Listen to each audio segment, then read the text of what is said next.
listeners of the Stop the Destruction of the World program. My name is Claudia Pacheco, the founder of the STOP Association, which was founded in Paris in 1992. Our goal is to bring consciousness to the world of the psychological and psychosocial causes of the destruction of our planet and humanity. Our school is based on the discoveries of psychoanalyst, philosopher, and social scientist Norberto Keppe. He's written a number of books on the subject, and he's here with us as always, participating in this program. Here's a diagram that questions whether nature destroys man or whether man destroys nature and consequently himself. 90% of humanity is engaged in destroying itself and the planet on which it lives, even if it does this in an unconscious way. There are those who actively destroy and those who do nothing to stop the destruction, and we're here to explain why this is happening. Take a look at this diagram. The circle is psychosocial illness, according to Keppe's discoveries. Take a look. The psychological pathology of the sickest individuals create inhuman laws, values, and social structure, which is called social pathology. That is, a sick society becomes ill. Social pathology, which creates a sick society, influences society, which will once again influence individuals, and this circle is made. Now here's what Dr. Roberto Giraldo, author of the book AIDS and Stress Agents, says about science these days. La medicina del mundo, no solamente la medicina, porque con mucha frecuencia las personas críticas como nosotros criticamos mucho la medicina. Yo también soy un crítico de la medicina actual del mundo está obsoleta, pero no solamente la medicina, la abogacía es obsoleta, la arquitectura es obsoleta, la antropología es obsoleta, todas las ciencias están equivocadas, no trabajan por el bienestar humano, no trabajan por el bienestar de los animales, no trabajan por el bienestar de las plantas, no trabajan por el bienestar del agua. Entonces los agrónomos pueden saber muy bien cómo crecer unas plantas o cómo crecer unas verduras, pero lo hacen de una forma muy alopática, sin pensar cómo preservar y cuidar la tierra, sin el amor por la tierra, sin el amor por el agua, sin el amor por todas estas cosas.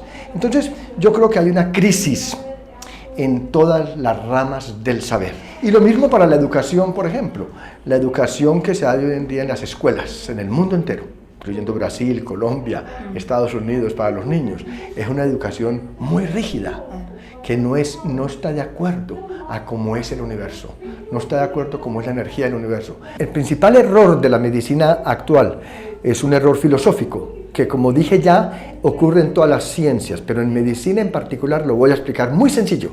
La medicina actual basa todo en que una causa causa siempre un efecto. Entonces, en la medicina, sobre todo en los últimos 100 años, la investigación biomédica está buscando la causa del cáncer, la causa de la hipertensión, la causa de la diabetes, la causa de la tuberculosis, la causa de la lepra, la causa de la artritis, la causa del lupus, la causa del SIDA. Y todo eso está equivocado, porque nada es causa de nada. Lo único que es causa única es la energía.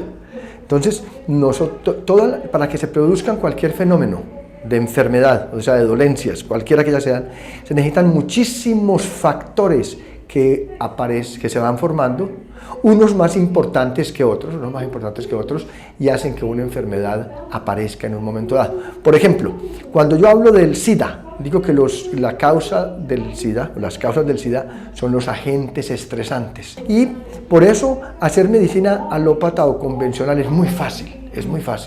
Y tú no necesitas sino 2 minutos para cada paciente. Tú ves un paciente, preguntas cómo está, si la presión está alta, muy fácil, tome esta medicina para que la presión le baje. Si usted no duerme, tome esta pastilla para que pueda dormir. Si usted tiene un dolor en el hueso, tome esto. Pero en la medicina que nosotros estamos tratando de practicar en el mundo, que es una medicina integral, se necesita tiempo. se necesita conversar con el paciente, hay que hablar con él, hay que desintoxicar el cuerpo, hay que desintoxicar la mente, pero más importante que eso es todavía un nivel más profundo, que es desintoxicar las emociones y un nivel mucho más energético y más superior, que lo tenemos que hacer nosotros. Pero al mismo tiempo se necesita alguien que sepa hacer sanación espiritual, que pueda enseñarle a la persona no solamente la yoga o meditación, sino a sacarle los demonios que tiene adentro y que la persona no sabe.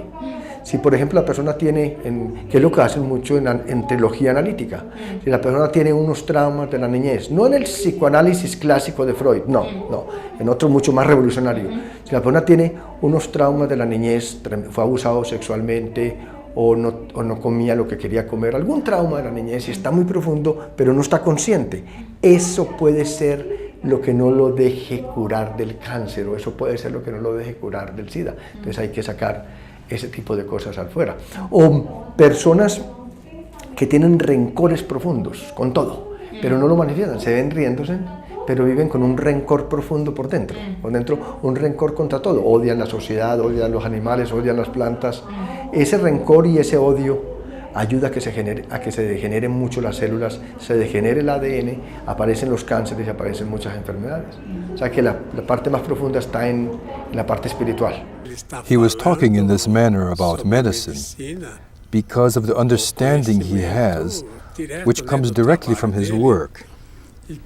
He has changed his orientation. He is no longer an allopathic doctor, but is outside this traditional field because he notices that traditional medicine no longer gets good results. But what he said that I think is most important is that science in general is erroneous. And I can further emphasize this, because everything in the modern world is to the contrary. That is, we're living in an inverted society. As Arnold Kaiserling stated, one of Germany's best philosophers, that society needs to disinvert itself. And why would we be inverted? Let's take a look at the diagram. Man's existence is dominated by evil. 90% of man's interest lies in the senses, and 10% lies in spirituality. The human being has put his interest first in pleasures, such as food, eating, drinking alcohol, talking too much, gossiping, mobile phones, sitting around in bars and discotheques.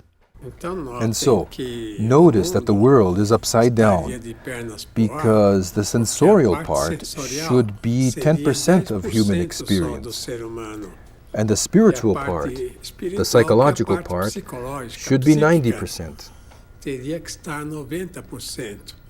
The fundamental part, which is the psychological, generally is not being taken care of. The human being is trying to find happiness through sensorialism, which is pretty much sex, money, and drugs also. So take a look. Secondly, another of the great human interests is economic power. To make money through corruption, by treating others badly, by exploiting.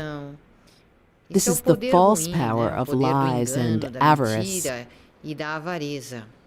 Notice that there are these social movements in France and all over the world, even in the United States, which continue even until today, because power is in opposition to the people. And what do I mean by this?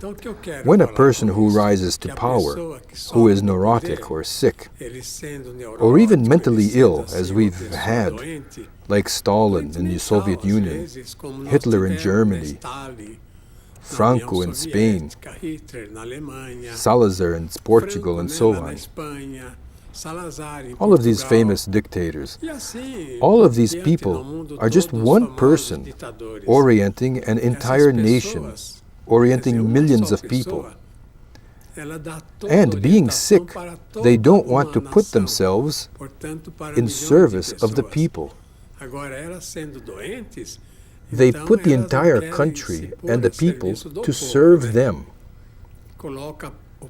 Just the contrary to what Abraham Lincoln said. We are a government of the people, by the people, for the people. Today we have a government of the powerful, by the powerful, for the powerful. Understand? And this is a tendency that sick people have. Thirdly, The kingdom of the senses. Parties, trips, worldly glory, sex, narcissism, vanity. Humanity is inverted because of its conduct of envy, which is its fundamental evil. Dr. Kappy, you make a comparison between envy and all of these sensorial aspects of voracity, greed, and power.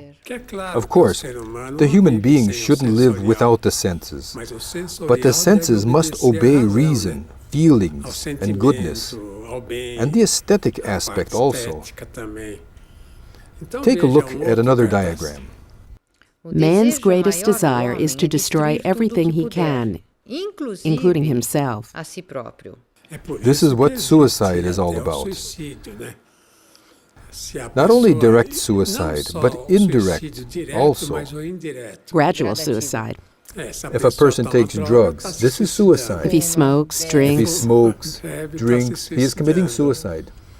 If the person is overly attached to money, he is committing if he suicide. overeats, If he overeats or is overly interested in sex, he is committing suicide.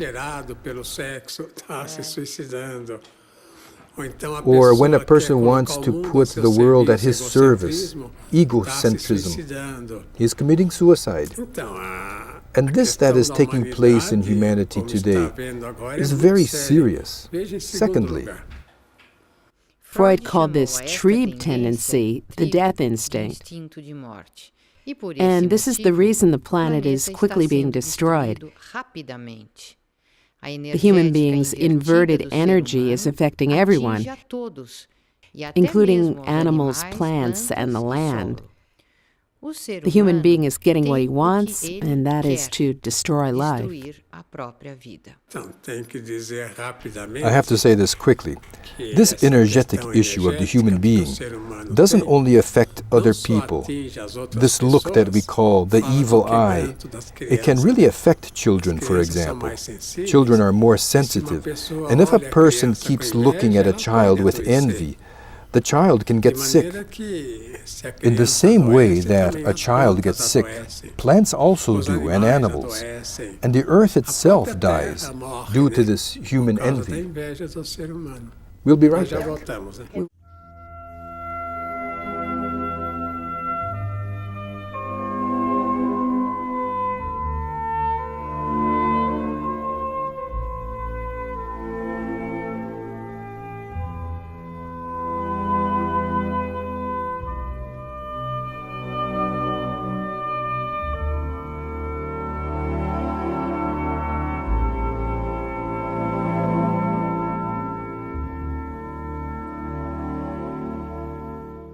Me parece maravilloso lo que están haciendo, maravilloso, y no sabía que estaban en muchos países del mundo y todo lo que están haciendo para parar, sobre todo la parte de Stop the Destruction of the Planet, parar la destrucción del planeta me parece bellísimo, bellísimo lo que están haciendo, y alguien podría pensar que no entienden cómo es que un grupo que empezó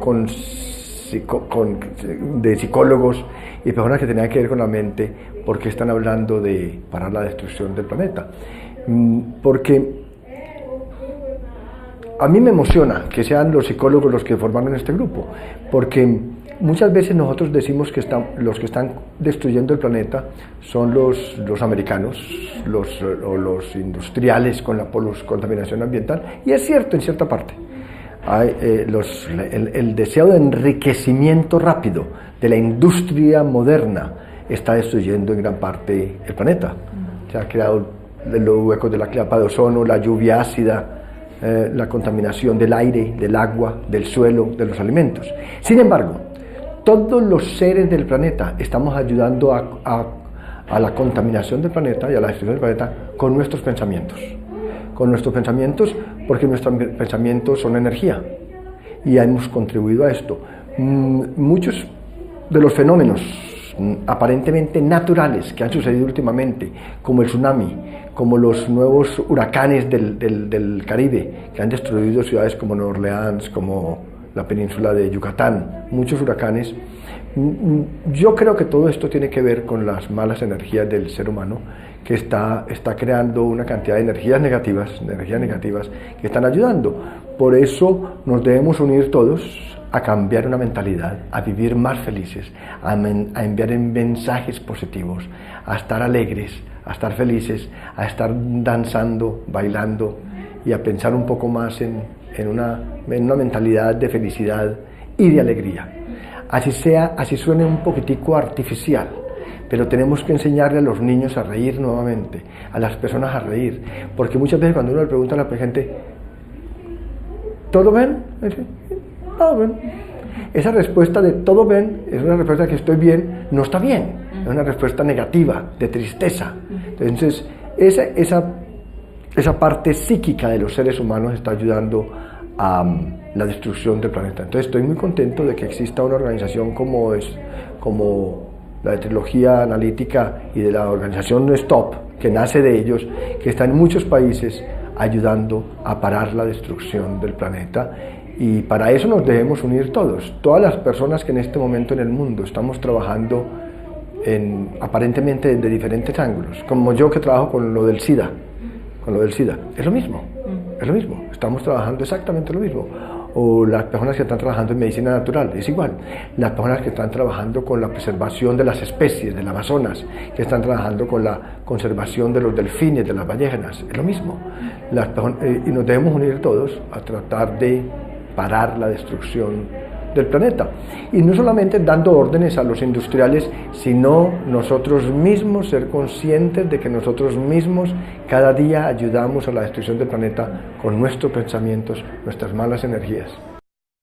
Now, I would like to discuss a very important thing, because it's interesting to see why an individual gets sick. Take a look at the diagram. What is illness? The opposition to goodness.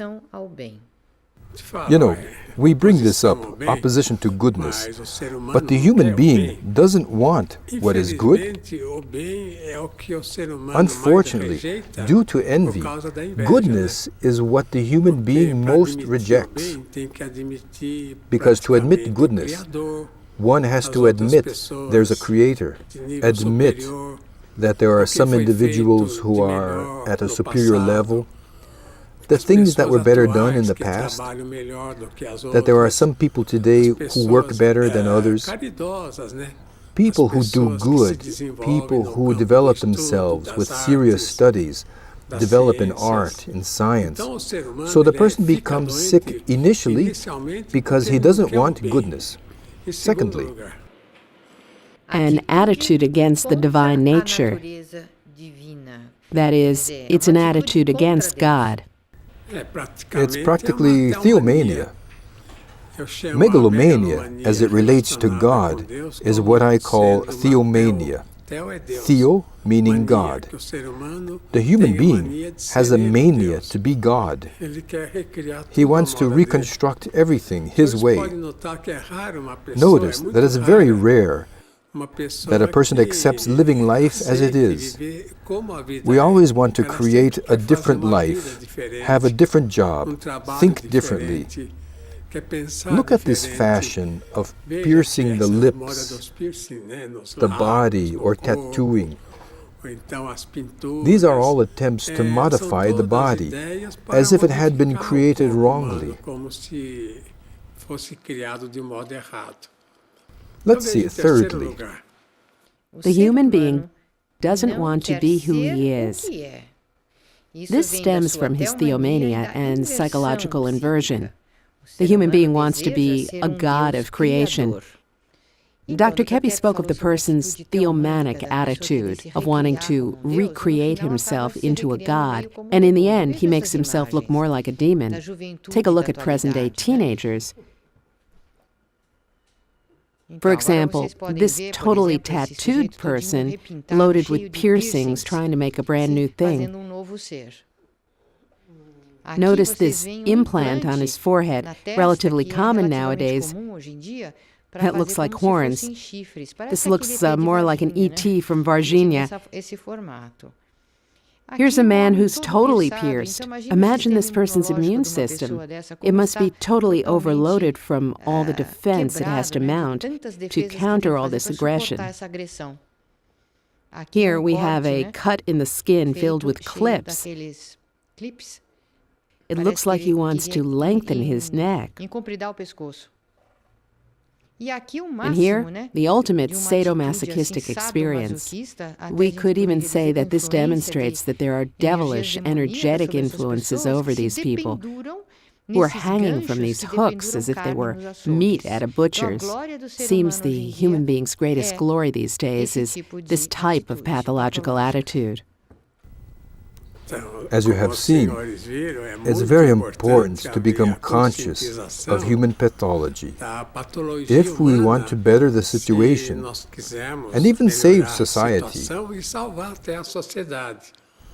Take a look at this sentence. Consciousness of evil is fundamental in order to save the human being and his civilization. When I say consciousness of evil, I'm talking about consciousness of all these problems that lead the human being into wanting to create a parallel life. We can say that present humanity in general is totally sick and is the sickest it's ever been, because the number of people who die of hunger, of illness, who suffer from terrible problems, has never been as high as today.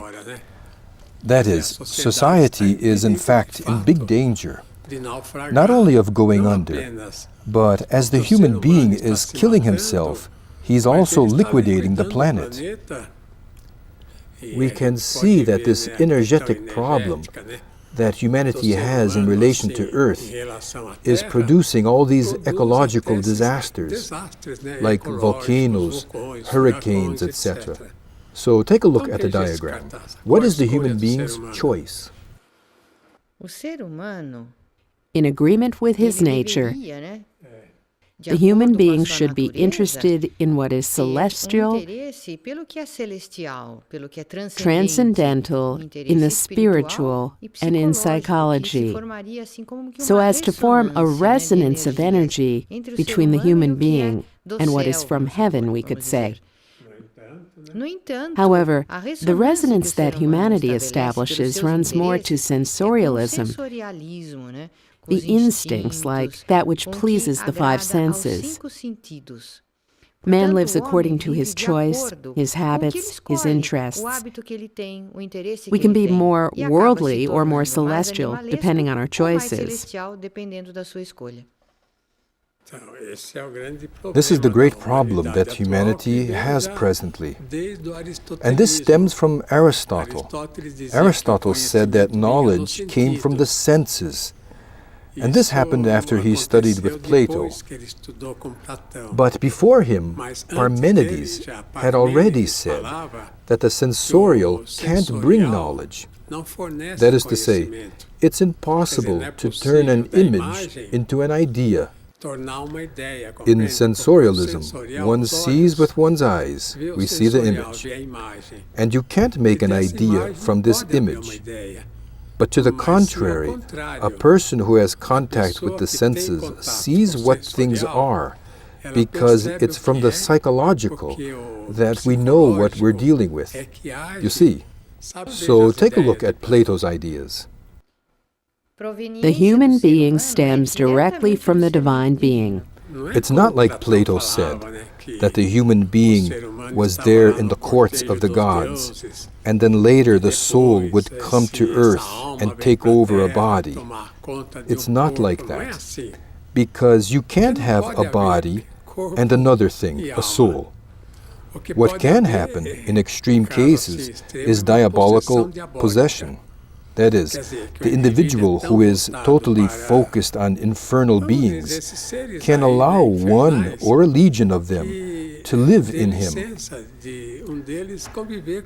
To understand this, we have to understand Jesus' orientation much better, because he himself was here on earth, casting out evil spirits from people all the time. In fact, he addressed the spiritual demonization issue of illnesses. Take a look here in second place. Human knowledge is naturally infused. If in the beginning the human being knew he had science infused inside himself, why would this change? It hasn't changed. What we see is that those human beings who are linked to the truth have a lot more infused science, and this is why they are wise. Those who are more linked to the senses aren't. Thirdly, Existence comes from within. and not from the outside. For example, it isn't what an individual eats or what he receives from the exterior which creates his problems. Illness stems from inside us, from our evil ideas and bad feelings.